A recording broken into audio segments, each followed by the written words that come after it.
ಎಲ್ಲೆಡೆ ಡೆಂಗಿ ಪ್ರಕರಣ ಹೆಚ್ಚುತ್ತಿದ್ದು ಬಹುತೇಕ ಮಕ್ಕಳ ಮೇಲೆ ಪರಿಣಾಮ ಬೀರುತ್ತಿದೆ. ಪೋಷಕರು ಆಸ್ಪತ್ರೆಗಳಿಗೆ ಅಲೆದಾಡುತ್ತಿರುವ ಸನ್ನಿವೇಶ ಎದುರಾಗಿದೆ.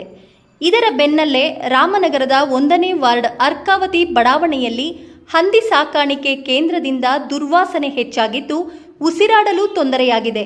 ಬೇರೆಡೆ ಸ್ಥಳಾಂತರಿಸಿ ನಮ್ಮನ್ನು ರೋಗ ರುಜಿನಗಳಿಂದ ಮುಕ್ತಿಗೊಳಿಸಿ ಎಂದು ನಿವಾಸಿಗಳು ಮನವಿ ಮಾಡಿದರು.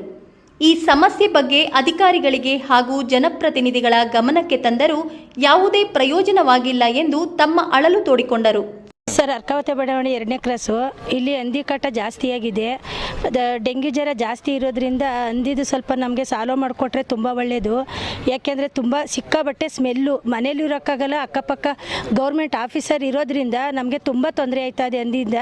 ಅದನ್ನು ಸಾಲ್ವ್ ಮಾಡಿಕೊಟ್ರೆ ತುಂಬ ಒಳ್ಳೆಯದು. ಆಗಲಿಲ್ಲ ಅಂದರೆ ಮೇಲಧಿಕಾರಿಗಳು ಹೋಗೋಕ್ಕೂ ನಾವು ತಯಾರಿದ್ದೀವಿ.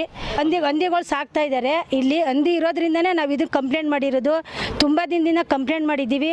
ಆದ್ರೂ ಯಾರು ಬಂದು ಈ ಥರ ನಮಗೆ ಕ್ರಮ ಕೈಗೊಳ್ಳಿಲ್ಲ. ಇಲ್ಲಿ ನಮಗೆ ತುಂಬ ತೊಂದರೆ ಆಯ್ತಾ ಇದೆ. ಇಲ್ಲಿ ಅಕ್ಕಪಕ್ಕ ಖಾಲಿ ಸೈಟಲ್ಲಿ ಸಾಯ್ತವೆ.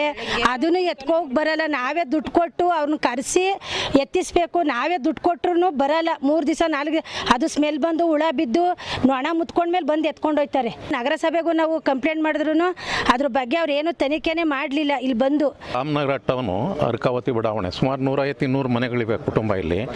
ಇಲ್ಲಿ ಮಳೆ ಬಿದ್ದಾಗಂತೂ ಮನೇಲಿ ವಾಸ ಮಾಡೋಕ್ಕೆ ಆಗಲ್ಲ, ಅಷ್ಟೊಂದು ಸ್ಮೆಲ್ ಇರುತ್ತೆ. ಇದಕ್ಕೆ ಸಂಬಂಧಪಟ್ಟಂತೆ ಈಗಾಗಲೇ DC-ಗಳಿಗೆ ಮತ್ತು ಮುನ್ಸಿಪಲ್ ಕಮಿಷನರ್ಗೆ ಇವರಿಗೆಲ್ರಿಗಳಿಗೂ ದೂರುಗಳು ಕೊಟ್ಟಿದ್ದೀವಿ. ಆದರೂ ಯಾವುದೇ ಒಂದು ಕ್ರಮಗಳು ಆಗಲಿಲ್ಲ. ಬಟ್ ಅವರು ವಾಸ ಮಾಡ್ತಿರೋದಕ್ಕೂ ಮತ್ತು ವ್ಯಾಜ್ಯಗಳಿದೆ ಅಂತ ಹೇಳ್ತಿದ್ದಾರೆ. ಆ ವ್ಯಾಜ್ಯಗಳು ಇರಲಿ, ಅವರು ವಾಸ ಮಾಡಲಿ, ಅವರು ನಮ್ಮ ಅಭ್ಯಂತರ ಇಲ್ಲ. ಆದರೆ ಹಂದಿಗಳಲ್ಲಿ ಇರಬಾರ್ದು ಅನ್ನುವಂಥದ್ದೇ ನಮ್ಮದು ಪ್ರಮುಖವಾದಂಥ ಬೇಡಿಕೆ, ಒತ್ತಾಯ ಸರ್ ನಮ್ಮದು.